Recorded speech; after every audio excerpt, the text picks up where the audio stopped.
Saasan yung ating TikTok? TikTok nila mo. Magandang gabi. Yan mo. Magandang gabi mga kababayan. At ito, magandang balita yung ating natanggap ngayon. Granted yung TRO ng Supreme Court na hindi kailangan ilabas si PRRD. Pero pinipilit na nilang isakay sa aeroplano ngayong oras na ito. Pagkatatanggap lang namin yung advisory sa Supreme Court. Kasama kami ng mga abogado rito. Kami ni na Atty. Torion. At dumating yung tawag sa atin na granted.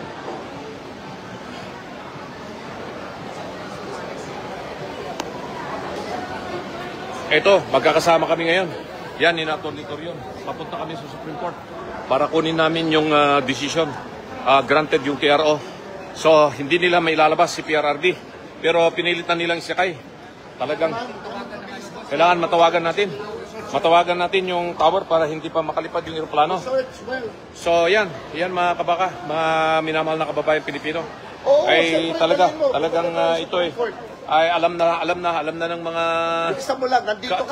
kapulisan na lumabas na yung TRO. Anong gate yung at meron ng desisyon ng Supreme Court na may temporary restraining order. So pakisabi na lang sa lahat ng mga vloggers ngayon, kayong mga kababayan na nakamonitor ngayon sa live na nangyari dito. Ngayon lang, naka-receive kami ng tawag sa Supreme Court at kasama ko si Atty. Torion na siya ang nagsampa ng kaso sa Supreme Court.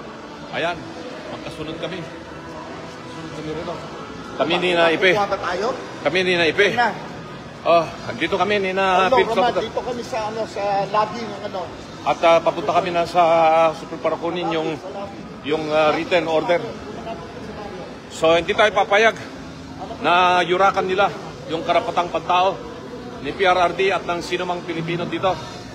Kaya mananaig ang hustisya dito sa Pilipinas. Hindi tayo pasasakop sa mga dayuhan na yun ang gustong mangyari itong mga nakaupo ngayon sa pamahalaan na babaliwalay nila ang ating saligang batas, ang soberenya ng Pilipinas na kailangan nating ipagpatuloy na ipaglaban.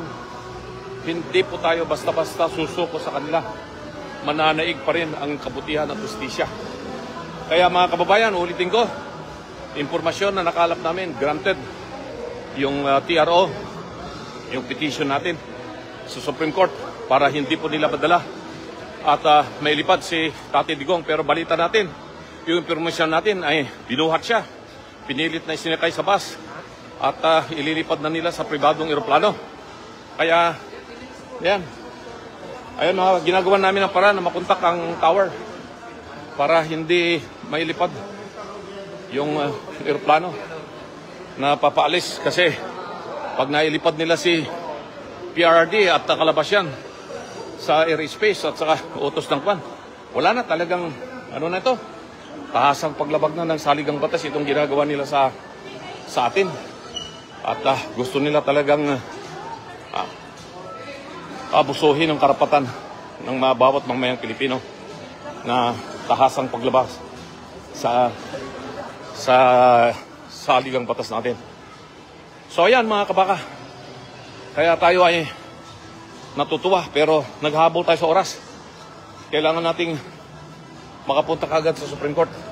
Pero ipaalam nyo na po dyan sa media. Very reliable information itong nakuha natin. Granted yung TRO ng Supreme Court at kasama natin si Atty. Delgado ngayon. Van kayo? Itong van? Hindi po sir, yung isa. Ikaw ba yan? Nakasunod ka sa van? Yeah. Hindi po. Okay. Yung isa. Ay, hindi po. Saan na lumabas doon? Wala naman sila sasakyan. Si Atty. Delgado. Saan siya? Asa si Atty. Torion? Si Atty. Torion. Saan?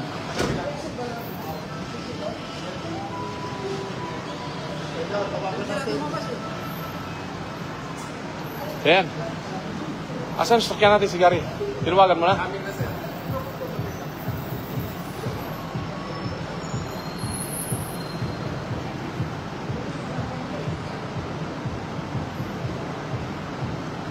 So ito mga kapakahintayin natin na huwag nating hayaan na basta na lamang kung yurakan nila yung karapatan nating lahat, mga mamamayang Pilipino. Dahil kung magagawa nila yan kay PRRD, magagawa nila yan sa ating lahat. Eh sino ba naman tayo ordinaryong mamamayan lang tayo, mahirap lang buhay natin.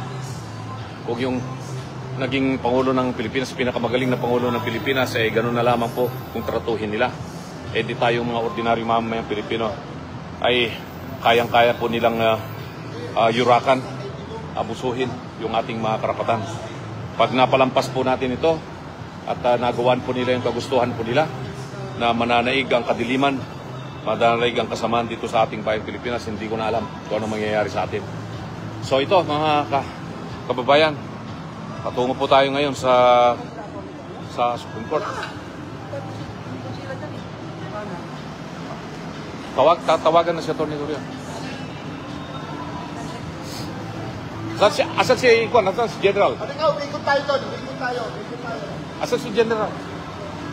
Si General, asan siya? Hindi lang, may iwan ko. Nawag ko eh. Hindi mo tumayo. Asan si General? Tumayo na siya sir eh. Tako, ano ba yan? Hindi ta.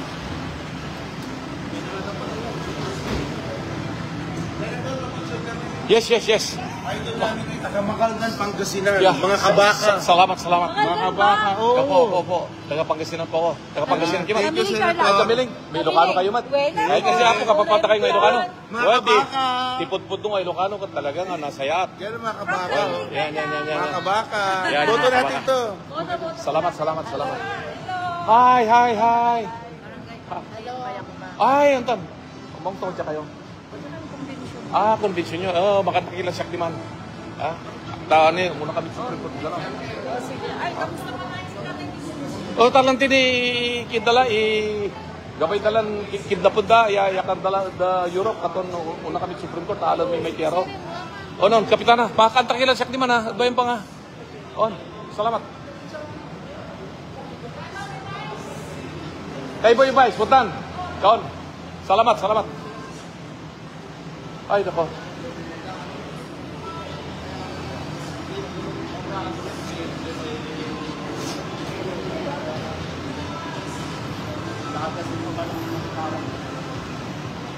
Akala ko kasunod ko sila kanina.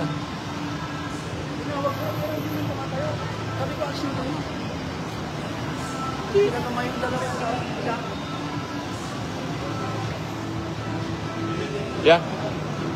Tawagan mo siya. Hindi tawagan mo siya para alam niya kasi punta niya hindi niya makita. Yan. So ayan, mga kababayan, abangan natin. At yung isang sasakyan ay nauna na. Meron lamang akong hinihintay na isang kasama.